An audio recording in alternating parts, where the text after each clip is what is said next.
السلام علیکم، میں ہوں فیصل محمد اور آپ دیکھ رہے ہیں ہمارا YouTube channel views of Faisal Muhammad. Pakistan میں اس وقت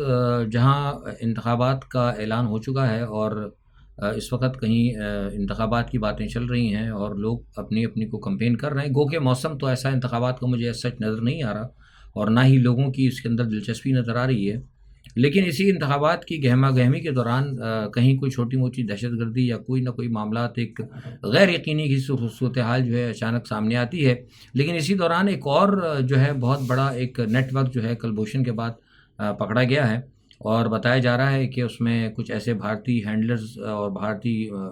شامل ہیں جو کہ پاکستان کے اندر یہ جو لوگوں کی ٹارگٹ کلنگ ہوتی تھی اور جو لوگوں کو چن چن کے مارا جاتا تھا، یا اور بہت ساری قتل کی جو وارداتیں آپ نے دیکھا گزشتہ دنوں جب سے عمران خان کی حکومت گئی ہے، اور اس کے بعد سے جو ہے یا فوراً بعد یا پھر جب سے یہ خاص طور پہ جب سے ہماری پی ڈی ایم کی گورنمنٹ آئی ہے،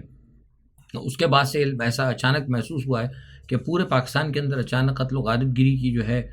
لہر بڑھ گئی ہے۔ کہیں کوئی ڈکیتی ہے، مار پیٹ ہے، چھینا جھپٹی ہے، اور مطلب جرم تو جرم ہے، خواہ وہ کسی شکل میں وہ قتل ہے، چاہے وہ کسی کا موبائل چھینتے ہوئے ہو یا کسی کو بھاگتے ہوئے مارا جائے یا کسی کی تقریر پہ مارا جائے، قتل تو قتل ہے۔ تو یہ تمام صورتحال ہم بھی کبھی سوچتے تھے کہ وجوہات کیا ہے، لیکن بہرحال آج پتہ لگا کہ یہ ایک نیٹ پر پکڑا گیا، اور میں سمجھتا ہوں کہ ہمارے اداروں کی بہت اچھی یہ ایک کاوش ہے اور قابل مبارکباد ہیں ہمارے ادارے۔ لیکن ان تمام صورتحال میں یہ پتہ لگا کہ کلبھوشن کے بعد تو یہ نیٹ ورک پکڑا گیا،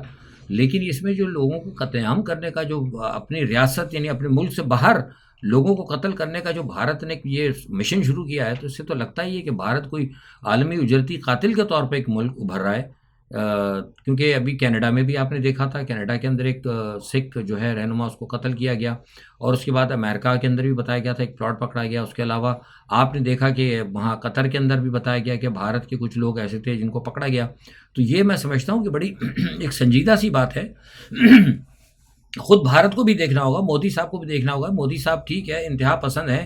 وہ انتہا پسندی تو ایک ان کی ہے، لیکن سوال ہی پیدا ہوتا ہے کہ اس قسم کی اجرتی طور پہ دوسرے ملکوں میں جا کر ان کو ڈی اسٹیبلائز کرنا، خواہ وہ کوئی بھی ہو، امریکہ ہو، کینیڈا ہو، پاکستان ہو، کوئی بھی ہو،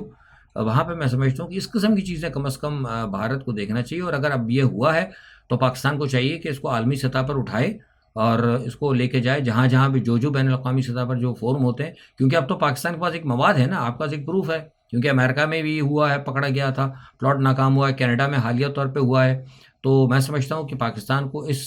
صورتحال سے اس پہ نظر رکھنی ہوگی۔ اچھا، دوسرا ایک چیز یہ کہ آج ہائی کورٹ، اسلام آباد ہائی کورٹ کے 2 رکنی بینچ نے ایک جناب وہ ایک نئی بات کر دی۔ یہ بھی میں نہیں سمجھ پا رہا ہوں ابھی تک کہ ہماری عدالتوں میں کیا ہو رہا ہے۔ ایک طرف ایک جج آتا ہے ہائی کورٹ کا، وہ آ کر ایک کوئی بات دے دیتا ہے، ایک فیصلہ دیتا ہے، جو ایسا فیصلہ دیتا ہے جو کہ کہیں نہ کہیں ملک اور قوم یا عوام کے مفاد میں ہوتا ہے، تو لوگ کچھ تھوڑا بہت سکون کا سانس لیتے ہیں کہ چلو ہمیں یہاں شاید ریلیکس ملا ہے، لیکن چند ہی دنوں بعد حکومت اس کو آگے وہ کر دیتی ہے، چیلنج کر دیتی ہے، اور ایک کے بجائے 2 رکنی یا 3 رکنی بینچ بیٹھتا ہے اور وہ اس فیصلے کو اٹھا کے ریورس کر دیتا ہے۔ یہ میں اس لیے کہہ رہا ہوں کہ اسلام آباد ہائی کورٹ کے ایک جج نے یہ کہا تھا کہ ڈپٹی کمشنر، میں بھی سمجھتا ہوں کہ ڈپٹی کمشنر کے پاس ایم پی او کے تحت نہیں ہونا چاہیے، یہ غلط ہے۔ ایم پی او 3 ایم پی او کے تحت جو نظر بند کر دیتے ہیں 3 مہینے کے لیے، 4 مہینے کے لیے، میں بھی سمجھتا ہوں کہ نہیں ہونا چاہیے۔ یہ انگریز کے دور کا دور تھا، انگریز جس کو سمجھتا تھا کہ یار یہ میرے لیے کوئی خطرناک ہے، اس کو اٹھا کے نظر بند کر دیتے تھے۔ تو اب جب کہ ملک آپ کا اپنا ہے، سب کچھ ہے، تو یہ چیز تو اول تو ایسے قوانین ہونے بھی نہیں چاہیے، معاف کیجیے گا، لیکن اگر ہیں بھی تو سوال ہی پیدا ہوتا ہے کہ اس کا اس دور میں کیا تعلق ہے۔ تو وہ انہوں نے جناب دوبارہ ان کو کہہ دیا، اور ساتھ ہی ساتھ آپ یہ دیکھیے کہ وہ 144 جو دفعہ ہے اس کا بھی انہوں نے نفاذ کر دیا۔ تو اب پھر مجھے یہ کوئی سمجھائے، میں تو شاید ہو سکتا ہے کم عقل ہوں، کہ ایک طرف آپ الیکشن کرانے جا رہے ہیں، چاہے جیسے بھی ہو، سلیکشن ہی ہو، لیکن دوسری جانب آپ نے ایم پی او بھی لگا رہے ہیں، وہ 144 بھی نافذ کر رہے ہیں۔ تو لوگ 144 میں تو 5 آدمی جمع ہی نہیں ہو سکتے، 5 یا 5 سے زیادہ۔ تو پھر وہ اگر کئی لوگ نکلیں گے، اگر نکلنا چاہتے ہیں تو کیسے نکلیں گے؟ مطلب یہ ان کی منطق جو ہے نا، جو حکومت کر رہی ہے جس طریقے سے، اور جیسے میں نے کہا نا کہ کوئی بھی اگر فیصلہ اگر عوام کے حق میں ہوتا ہے تو اس کو فوری طور پر ریورس کر دیا جاتا ہے۔ جیسے کہ مثال کے طور پر ایک سپریم کورٹ کا بھی ایک واقعہ ہے، یہ صرف مطلب یہ ادھر عام آدمی کی بات نہیں، ججز کے ساتھ بھی یہ ہو رہا ہے۔ کہ جو ججز ہیں جنہوں نے کوئی عوام کے حق میں اگر فیصلے دیے تو ان کو بھی محسوس ہوتا ہے کہ حکومت جو ہے کوئی نشانہ بنانا چاہتی ہے. ابھی مثال وہ آپ کے نقوی صاحب کی ہے، انہوں نے استعفیٰ دے دیا تھا، ظاہر سی بات ہے انہوں نے سوچا کہ بھائی عزت تو پیاری ہوتی ہے، ان کا بہتر ہے کہ میں برے حال میں جاؤں اور میری ریٹائرمنٹ بھی ہو اور اس کے بعد بھی میں پریشان پھروں، تو انہوں نے بہتر یہ سمجھا کہ میں استعفیٰ دے دوں. استعفیٰ دیا جیسے انہوں نے حکومت نے چیلنج کر دیا، بالکل اسی طرح جیسے کہ اسلام آباد ہائی کورٹ کے فیصلے کو چیلنج کیا کہ نہیں جی وہ جو جج ریٹائر ہو جائے اس کو بھی پکڑا جائے. اور مریم نواز صاحبہ نے آ کے جس قسم میں آ کے ریمارکس دیے وہ بھی آپ کے سامنے. تو یہ تو سارے طور پہ واضح طور پہ معلوم ہو رہا ہے کہ یہ جو موجودہ سیٹ اپ ہے جو کہ کسی نہ کسی طریقے سے پاکستان مسلم لیگ نواز کا ہی ہے، پی ڈی ایم کی دوسری شکل ہے، وہ یہ طے کر چکی ہے. میں یہ سخت الفاظ کہہ رہا ہوں کہ شاید اس نے عوام کے ساتھ دو ہاتھ کرنے ہیں، کیونکہ یہ تنگ کر رہے ہیں لوگوں کو. یہ جو میں نے آپ کو باتیں بتائی نا، یہ لوگوں کو تنگ کرنے والی باتیں ہیں. تو مجھے ایسا لگتا ہے کہ شاید چاہتی ہے حکومت، کچھ حکومت کے لوگ چاہتے ہیں کہ لوگ نکلیں اور نکل کے پھر جو ہے ان کے ساتھ جو ان کی طبیعت حکومت کے لوگوں کی صاف کریں. میں پرووک نہیں کر رہا، مجھے چیزیں ایسی نظر آ رہی ہیں. مطلب بالکل میں جو آپ سے کہا خود انصاف کریں کہ آپ محسوس نہیں کر رہے کہ کیا کچھ ہو رہا ہے اس وقت. وہ عمران خان صاحب کو آج لے کے آئے اڈیالہ جیل کے اندر، تو دوران سماعت انہوں نے بڑی اچھی بات کی عمران خان نے، جو ہر آدمی کہتا ہے، بین الاقوامی تجزیہ نگار بھی کہہ رہے ہیں. انہوں نے کہا کہ جناب 9 مئی کو تو میں تو گرفتار تھا، یہ مجھ پہ اتنے سارے مقدمات بن کیسے گئے 9 مئی کے؟ مطلب ہوتا نا چلو ایک آدھ کوئی بن جاتا پرچہ کہ یار ہم نے ایک سنا تھا کہ بھئی آپ نے کسی کو فون کیا ہے، یہ ریکارڈنگ رہی آپ کی، اب تو ریکارڈنگ بھی بڑی مشکوک ہو گئی ہے، تو بھئی یہ چلو ٹھیک ہے، تو بھئی ہم سمجھتے ہیں کہ کہیں آپ نے کسی کو پرووک کیا تھا یا کسی کو فیسیلیٹیٹ کیا تھا. ایسی تو وہ بات نہیں، اتنے سارے مقدمات اٹھا کے ڈال دیے. تو انہوں نے کہا کہ بھئی یہ کوئی انصاف کی بات ہے، مجھے بتائیں، ضرور چلائیں مقدمہ، لیکن مجھے یہ بتا دیں میں تو تھا ہی نہیں اس کے اندر. تو اتنے سارے مقدمات 9 مئی کے اوپر جو آپ نے مجھ پہ ڈال دیے، تو جج صاحب نے کوئی خاطر خواہ جواب ہی نہیں دیا. اور مجھے جیسے میں نے آپ کو پہلے کہا تھا کہ یہ اب کہہ دیا کہ جناب ان کے اوپر وہ شاہ محمود قریشی پر وہ لگانے جا رہے ہیں، اس کی حوالے سے سائفر کے حوالے سے بھی لگانے جا رہے ہیں. کیونکہ میں نے کہا تھا سائفر میں پہلے ان کا خیال تھا عمران خان کو سزائے موت تک لے یا عمر قید تک، لیکن پھر میں نے کہا نا کہ اس کا پھر جو ہوگا نتیجہ،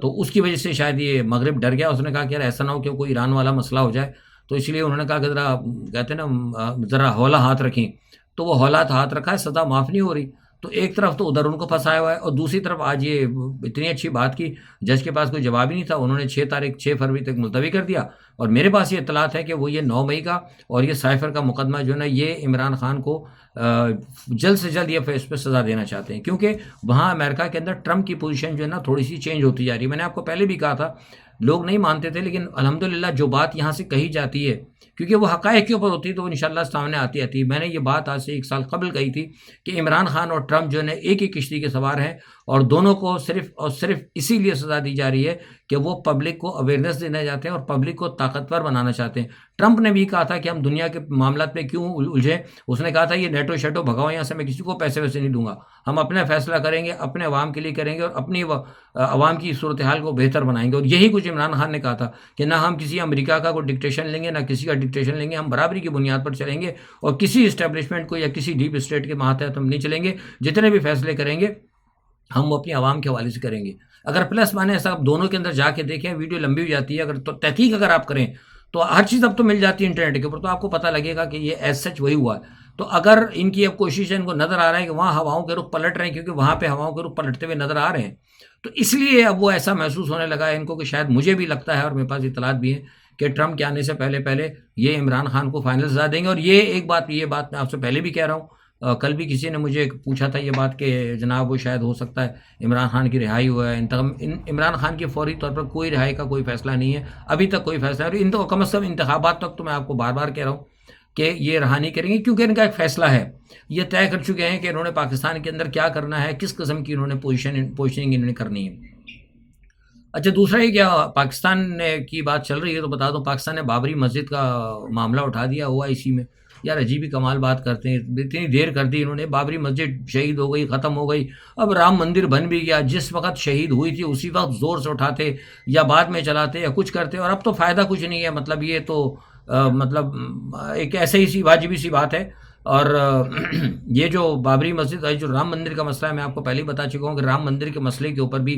کیا کہتے ہیں کہ بھارت کی اور اسرائیل کی کہیں انڈرسٹینڈنگ تھی. اس حوالے سے میں بہت پہلے بتا چکا ہوں کہ ہم نے کس دور کے اندر اس کا افتتاح کرنا، اور آپ نے دیکھا کہ جب ادھر معاملہ چل رہے تھے تو اس وقت انہوں نے سارا کام کیا. تو یہ ساری صورتحال ہے. اور حکومت نے آج ایک غور کیا ہے، انہوں نے ایک اجلاس کیا ہے، اس میں وہ کہہ رہے ہیں کہ 11 ممالک کے ساتھ انہوں نے مجرمان کے جو دہشت گردی کے اندر مبتلا ہوں گے ان کو گرفتار کرنے کا، ان کو پاکستان لانے کا کر رہے ہیں۔ بہرحال ان کی یار پوری کوشش یہ ہے موجودہ حکومت کی کہ جو لوگ اس وقت کہیں نہ کہیں عمران خان کے ساتھ کھڑے ہیں، یا وہ جو لوگ جو کہ اس حکومت کو امریکی غلامی سے کھل کر بات کر دیتا ہوں میں، نجات دلانا چاہتے ہیں، یا وہ تمام لوگ جن کے ذہن کے اندر اس قسم کا کوئی خناس ہے کہ ہمیں آزاد رہنا چاہیے، ان کو کہیں نہ کہیں کسی نہ کسی چکر کے اندر اٹھا کر، اب وہ کہا جاتا ہے سوشل میڈیا، یار سوشل میڈیا پہ پاکستان میں کریک ڈاؤن کر رہے ہو کیا؟ سوشل میڈیا صرف پاکستان میں ہی چلتا ہے؟ سوشل میڈیا انڈیا میں بھی ہے، سوشل میڈیا کیا کہتے ہیں ادھر بھی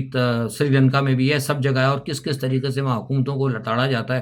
ہاں یہ بات میں کہتا ہوں کہ اداروں کی توہین نہ کریں آپ، لیکن کوئی شخص اگر غلط کام کرتا ہے تو اس کے اوپر ضرور بات کریں، لیکن بالکل ہی گلا گھونٹ دے دینا کہ جی سوشل میڈیا پر ہم باتیں اب کسی کو نہیں کرنے دیں گے، اور پھر کوئی باہر نکلے گا تو GIT بنا دیں گے ہر ایک کے اوپر۔ تو یہ جو میں نے کہا نا کہ جس قسم کے اقدامات یہ کر رہے ہیں، مجھے لگتا ہے کہ یہ خود چاہ رہے ہیں کہ عوام کو جب پرووک کیا جائے، اور کوئی حکومت چاہتی ہے کہ عوام کے ساتھ دو ہاتھ ہوں، جو انتہائی خطرناک ہے۔ ان کو نظر نہیں آ رہا دنیا کے اندر کیا ہو رہا ہے، یہ اپنے مسائل میں الجھے ہوئے ہیں، یہ صرف اور صرف مغرب کی غلامی اور مغرب کی خوشی کا کام کر رہے ہیں۔ وہ یہ نہیں دیکھ رہے کہ مغرب کیا کر رہا ہے ساری دنیا کے اندر۔ میں نے آپ کو پہلے بتایا کہ وہ آرٹیفیشل انٹیلیجنس کے ذریعے پہلے تو انہوں نے لوگوں کو جو ٹیکہ بازی کی، مین میڈ کرائسس بنایا، ان کی پوری کوشش ہے، تو دجالی قوتیں کام کر رہی ہیں دنیا کے اندر، آبادی کو کم کرنا ہے، اور جو لوگ جو اس پوری دنیا کو آگے ان فیوچر کنٹرول کریں گے، جو لوگ کنٹرول کریں گے ان فیوچر اس دنیا کو، ان کی عمریں بڑھانے کی بات کی جا رہی ہے، لیکن جو لوگ عام آدمی ہیں جو کہ اس دنیا کی رونق ہیں، ان کی عمروں کو گھٹانے کے لیے، ان کی زندگی کو ختم کرنے کے لیے بیماریاں بھی پھیلائی جا رہی ہیں، جنگیں بھی کی جا رہی ہیں، آرٹیفیشل فوڈ بنائے جا رہے ہیں، پتہ نہیں کیا یہ جو آرٹیفیشل انٹیلیجنس جو آئی ہے، یہ تو انسان کو، میں نے پہلے بھی کہا تھا، اور ایون ایلون مسک نے بھی کہا تھا کہ یہ تو انسان کو تباہ کر دے گی۔ تو یہ ہم ترقی کی طرف تو نہیں جا رہے، دنیا تباہی کی طرف جا رہی ہے۔ اور ہم جو ہے پہلے ایک مسلم ممالک، جو کہ ساری چیزیں جو بتائی گئی تھیں، جو کہ سرکار دو عالم صلی اللہ علیہ وسلم نے بھی اپنے ایک احادیث کے اندر کہا تھا کہ ایک وقت آئے گا دجالی قوتیں ہوں گی اور کیا کیا چیزیں وہ کریں گی، تو وہ ہمیں تو بنیادی طور پر ہم ایک اسلامی ملک ہیں، تو ہمیں تو چاہیے تھا کہ ہم سرکار دو عالم صلی اللہ علیہ وسلم کی احادیث کے مطابق اپنے آپ کو تیار کرتے، یا کوئی ایسے معاملات کرتے۔ ہم تو نکل ہی نہیں پا رہے اس چکروں کے اندر، ہم تو ابھی تک دشمنی کے اندر پلے ہوئے ہیں، اور ذاتی معاملات اور سیاسیات اور مفادات اور اغیار کی غلامی، یہ پتہ نہیں کب ہم نکلیں گے۔ تو یہ سارے صورتحال ہیں، ان کو دیکھنا چاہیے بیرون سارے ملکوں میں کیا ہو رہا ہے، اور لوگ کہاں جا رہے ہیں۔ سب لوگ اپنے اپنے معاملات دیکھ رہے ہیں، اپنے فائدے اٹھا رہے ہیں۔ وہ ترکی کو دیکھیے، انہوں نے کیا کیا، ترکی کب سے پریشان تھا F-16 کے لیے، انہوں نے صرف F-16 کی حصول کی خاطر انہوں نے سویڈن کو جناب اجازت دے دی، NOC دے دیا نیٹو میں شامل ہونے کے لیے۔ نیٹو جو ہے عالم اسلام کا سب سے بڑا دشمن ہے، اور ترکی خود اسلامی ملک ہے۔ یہ سمجھ میں نہیں آتا، میں نے آپ سے کہا نا کہ دنیا کدھر جا رہی ہے، دنیا تباہی کی طرف جا رہی ہے۔ مطلب ترکی جو ہے خود ایک اسلامی ملک ہے، اور اس کو پتہ ہے کہ نیٹو جو عالم اسلام کے خلاف ہے، لیکن اس نے اب نیٹو کو اسٹرینتھ کر دیا، صرف جسٹ اس لیے کہ ہمیں F-16 مل جائیں گے۔ تو ذاتی مفادات تو آ رہے ہیں، تو ذاتی مفادات ہی ہیں۔ اب اسرائیل جو ہے، وہاں پہ اسرائیل کو مسلسل اس وقت شکست ہو رہی ہے۔ اسرائیل نے پس پردہ جو ہے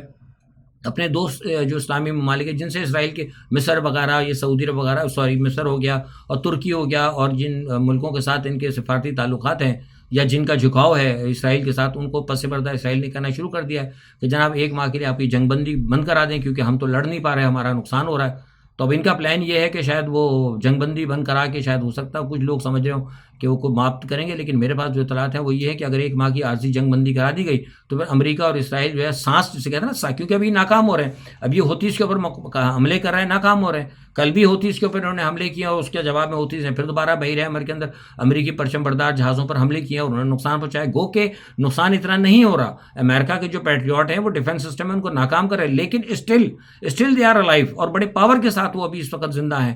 تو اس لیے اب ان کی کوشش ہے کہ ہمیں تھوڑا سا سانس لینے کا ٹائم مل جائے، کیونکہ کل تو نتنیاہو نے واضح طور پر کہا ہے، انہوں نے کہا کہ بھئی ہم تو ناکام ہو گئے اور ہم مغویوں کو نہیں چھڑا پائیں گے۔ جب نتنیاہو نے یہ کہا تو وہاں تو جناب ایک ہنگامہ مچ گیا ان کی کابینہ کے اندر، لوگ کھڑے ہو گئے مارنے کے لیے، گتھم گتھا ہو گئے۔ انہوں نے کہا کہ تم یہ کیا کیا، تم نے 30-32 ہزار لوگوں کو ختم بھی کروا دیا، ہمارا سارا بیڑا گرک کر دیا، اسرائیل تباہ ہو گیا، اسرائیل کی معیشت تباہ ہو چکی ہے، اور اس کے بعد آج تم کہہ رہے ہو کہ ہم ان کو نہیں چھڑوا سکتے۔ تو یہ ساری صورتحال جو ہے بنیادی طور پر، اس لیے میں کہہ رہا ہوں کہ دنیا جو ہے نا اس وقت پریشانی میں ہے، اور امریکہ جس نے ساری دنیا کے اندر یہ سارا جال پھیلایا تھا، اس وقت وہ خود الجھ چکا ہے۔ تو ہمارے ارباب اختیار کو چاہیے تھا، یہ مطلب ایک بہترین ٹائم تھا کہ ہم اس دجالی قوت کے چنگل سے نکلیں۔ صرف چھوٹنا چاہیے ہمیں آئی ایم ایف کے چنگل سے۔ آئی ایم ایف نے ہمیں مصیبت میں ڈال دیا ہے۔ ایک طرف تو آئی ایم ایف خود کہتا ہے کہ جناب وہ آرٹیفیشیل انٹیلیجنس آ رہی ہے، 40% لوگ 50% لوگ بے روزگار ہو جائیں گے۔ بھائی جب تمہیں پتا ہے کہ لوگ بے روزگار ہو جائیں گے تو پھر یہ پاکستانیوں کے تم نے گلے پر کیوں پیر رکھا ہوا ہے؟ یعنی اب دیکھیے منافقانہ رویہ کیا ہے۔ یہ سب چیزیں آپ نے سوچنی ہوں گی، سوچ کر فیصلہ کرنا ہوگا، اور اپنے حق کے لیے، اپنے حقوق کے لیے اور اپنے حق کے لیے آپ کو اٹھنا ہوگا۔ آج کے لیے اتنا ہی، اپنا بہت خیال رکھیے گا، اللہ حافظ۔